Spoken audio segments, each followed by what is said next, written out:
नमस्कार, मैं डॉक्टर विजेंद्र कुमार झा आज आप सबसे बात करने जा रहा हूं जॉन्डिस के बारे में, जिसको आम भाषा में पीलिया भी कहते हैं। इसमें क्या होता है, पीलिया जनरली जो जॉन्डिस है वो हमारे बॉडी में जब बिलिरुबिन की मात्रा बढ़ जाती है उसको हम जॉन्डिस कहते हैं। इसमें हमारे स्किन का कलर जो होता है येलोइशनेस पे आ जाता है, पीलापन पड़ने लग जाता है। हमारे आईज के अंदर जो व्हाइट पार्ट होता है उसमें पीलापन आ जाता है, हमारे नेल्स में पीलापन आ जाता है, यूरिन पीला होने लग जाता है। ये कंडीशन इंडिकेशन होता है जॉन्डिस का।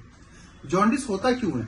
जनरली ये एक तरह का वायरल इन्फेक्शन भी हो सकता है जो हमारे लीवर को इन्फेक्टेड करके जॉन्डिस प्रोड्यूस कर सकता है, या किसी भी तरह का जो क्रॉनिक इन्फेक्शन होता है बॉडी में उससे भी जॉन्डिस हो सकता है, या हम कोई मेडिसिन बहुत लंबे टाइम से खा रहे हैं उसके इफेक्ट से भी जॉन्डिस हो सकता है, या किसी को स्टोन की प्रॉब्लम हो उससे भी जॉन्डिस हो सकता है, या किसी को गॉल ब्लैडर का, स्टमक का या पैंक्रियाज का कैंसर हो उसमें भी बहुत सीवियर कंडीशन का जॉन्डिस हो जाता है। तो जनरली जॉन्डिस होने के बाद में इसके सिम्टम्स क्या होते हैं? आप देखेंगे जिनको भी जॉन्डिस होता है उनकी एक तो भूख बहुत कम हो जाती है, उनको बहुत वीकनेस रहती है, उनको नोजिया उल्टी जैसा मन होता है, उल्टी होती भी है। इसके साथ साथ में जिनको भी जॉन्डिस होगा उनका पल्स रेट बहुत कम हो जाता है, और इसके साथ में जब सीवियर जॉन्डिस हो जाता है तो बॉडी में ब्लीडिंग तक होने लग जाती है।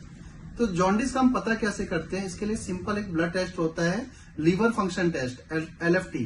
इसमें बिलिरुबिन की मात्रा को हम देख करके हम बता सकते हैं कि पेशेंट को जॉन्डिस है या नहीं है। अगर जॉन्डिस की मात्रा ज्यादा आती है तो इसके लिए कुछ और टेस्ट हैं, जैसे कि लीवर बायोप्सी या फाइब्रोस्कैन। हम वो भी टेस्ट करके पता लगाते हैं कि लीवर की कंडीशन कैसी है। अब किसी को जॉन्डिस हो गया तो उसको कैसे ठीक करना है? जैसे कि मैं हमेशा कहता हूं, किसी प्रॉब्लम को ठीक करने के लिए दो पार्ट्स होते हैं, सेल्फ मैनेजमेंट और मेडिसिन। तो सेल्फ मैनेजमेंट में आपको क्या करना है, तो पेशेंट को सबसे ज्यादा रेस्ट देना है, उनको ओरल लिक्विड ज्यादा देना है, ग्लूकोज ज्यादा देना है, oily food, fried food, fatty food बिल्कुल भी नहीं देना है। उनके खाने में कार्बोहाइड्रेट, प्रोटीन की मात्रा बढ़ा देनी है, पानी उनको उबाल करके देना है। ये तो मैनेजमेंट का पार्ट है। इसके लिए होम्योपैथी में कुछ बहुत ही अच्छी मेडिसिन आती हैं जो जॉन्डिस को बिल्कुल ठीक कर सकती है। वो मेडिसिन मैं आपको बता रहा हूं। एक है कार्डस मदर टिंचर, एक है चियोनेंथस मदर टिंचर और एक है चेलिडोनियम मदर टिंचर।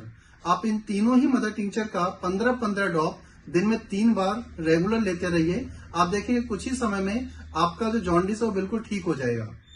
और अगर आपको इससे अधिक जानकारी चाहिए या मुझसे ट्रीटमेंट कराना है तो आप मेरे क्लिनिक पे या मेरे मोबाइल नंबर पे मुझसे कांटेक्ट कर सकते हैं। और अगर अभी तक आपने मेरा चैनल सब्सक्राइब नहीं किया है तो सब्सक्राइब कीजिए और इसको आगे भी आप सर्कुलेट कीजिए, लोगों तक पहुंचाइए ताकि वो भी इसका लाभ ले सके। धन्यवाद।